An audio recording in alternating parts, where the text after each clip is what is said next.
नवनालंदा महाबिहार सम विश्वविद्यालय के कुलपति प्रोफेसर वैद्यनाथ लाभ का कार्यकाल 4 सितंबर को पूरा हो जाएगा।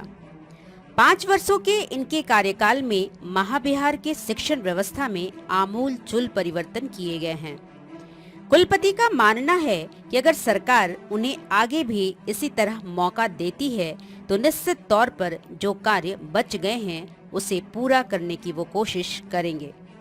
बता दें कि नवनालंदा महाबिहार सह विश्वविद्यालय में थाईलैंड, कंबोडिया, श्रीलंका समेत कई देशों के छात्र यहां शिक्षा ग्रहण कर रहे हैं। मानव संसाधन विकास मंत्रालय, भारत सरकार द्वारा संचालित इस विश्वविद्यालय में छात्र पाली, बौद्ध और भारतीय भाषा शास्त्रों का शिक्षा ग्रहण करते हैं। प्रोफेसर भी थे, अगेन परमानेंट पोजीशन 2014 से परमानेंट पोजीशन थे, लेकिन अपॉइंटमेंट नहीं हो रहा था और अधिकतर विभाग वन मैन डिपार्टमेंट होता था। तो वो किसी भी तरीके से लगता है कि जस्टिफिकेशन नहीं है कि एक डिपार्टमेंट के एक आदमी क्या सारे पेपर पढ़ाएगा। तो इसका मतलब कहीं ना कहीं वो लैकुना भी है और पूरी तरह से ईमानदारी का प्रयास नहीं कर सकते उसको। तो इसलिए हमने कम से कम हर एक विभाग में 3-3, 4-4 टीचर आ गए और कुछ 2 असिस्टेंट प्रोफेसर अभी कॉन्ट्रेक्चुअल में करने हैं जो उनकी ज़रूरत है और कुछ MTS असिस्टेंट सीनियर असिस्टेंट इनके भी अपॉइंटमेंट्स हुए हैं। इवेंट्स हमने काफ़ी सारे करवाए जो रेगुलर फीचर थे। सेंट्रल लाइब्रेरी का नाम रखा गया, हमारे जो फाउंडर थे उनके नाम पर देश रत्न doctor Rajendra Prasad central library, Rajendra बाबू जी का स्टैचू वहाँ लगवाया गया। नेशनल सेमिनार उनके राजेंद्र बाबू के जीवन और कृतित्व पर हर वर्ष हम लोग करते हैं 2 दिन का, जो एक परमानेंट फीचर है। और मैं आपसे शेयर करना चाहता हूँ कि हमारे सब प्रयासों से बिहार सरकार को बाध्य होकर के 3 दिसंबर को राजेंद्र जयंती की छुट्टी घोषित करनी पड़ी है, जो समझ लीजिए कि हमारे बिहार के गौरव थे, राष्ट्र के गौरव थे। संविधान निर्माता अगर सचमुच कह लीजिए सही अर्थों में, तो क्योंकि संविधान सभा के अध्यक्ष वो थे। तो इस तरह से ऐसे महान विभूति जिन पर हमको गर्व होना चाहिए, और वो मैं बहुत ही विनम्रतापूर्वक कह रहा हूँ कि मैंने वो काम किया जिससे बिहार सरकार ने इसको छुट्टी घोषित की है।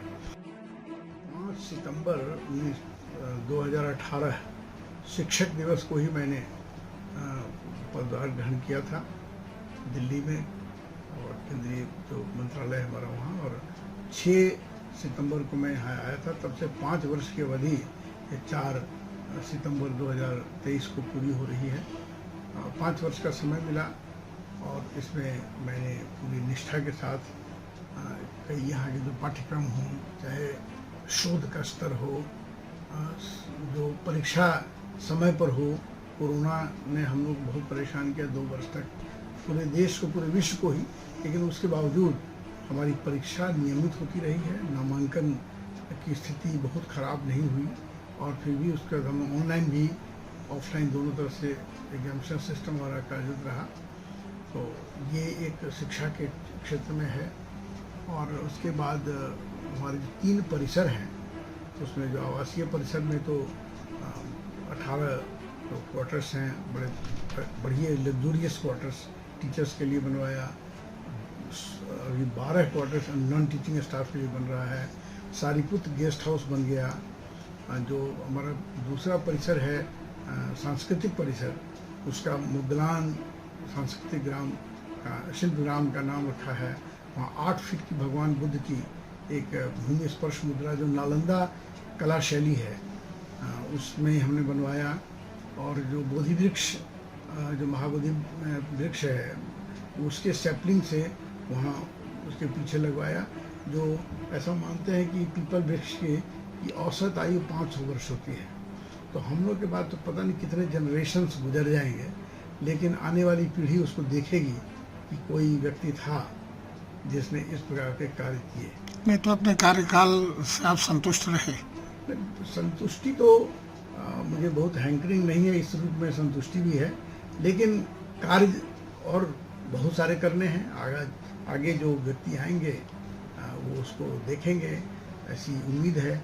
श्वेनसांग परिसर में हमने जो श्वेनसांग का रेलिक प्रधानमंत्री चाउ एन लाई ने हमारे प्रथम प्रधानमंत्री जी को भेजा था, नेहरू जी को, और वो नेहरू जी नालंदा आकर के 1957 में आए थे और ये कहा था कि नालंदा महाविहार की थाती है जो अभी सुरक्षा कारणों से पटना म्यूजियम में रखी हुई है, उसके लिए भी हम लोग एक बना रहे हैं उनका जो रेलिक म्यूजियम, जो काफ़ी हद तक 80-90% तक कार्य हो चुका है। वहाँ पर एक ध्यान केंद्र 200 लोगों के बैठने के ध्यान कम और ध्यान सह सेमिनार हॉल है, वो है, एक सोवेनियर शॉप है, तो वो भी काफ़ी तेज़ी से काम हो रहा है। तो इस प्रकार से रहा है। अभी 9.5-10 एकड़ ज़मीन हमको इसी जो हमारा एडमिनिस्ट्रेटिव कैंपस है इसके साथ ही मिल गई है।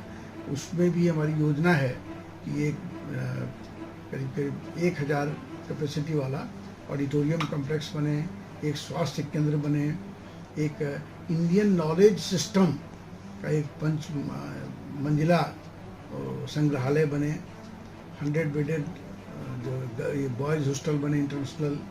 तो ये सब परियोजना है। मेरा कार्यकाल तो समाप्त हो रहा है। अगर सरकार मुझे और समय देती है तो मेरे कार्यकाल में बहुत काम होंगे, नहीं तो जो मेरे उत्तराधिकारी होंगे वो करेंगे, मैं उम्मीद करता हूँ। इसी तरह आगे भी नालंदा से जुड़ी खबरों को जानने के लिए इस चैनल को लाइक करें, शेयर करें और कमेंट करें और सब्सक्राइब करना ना भूलें।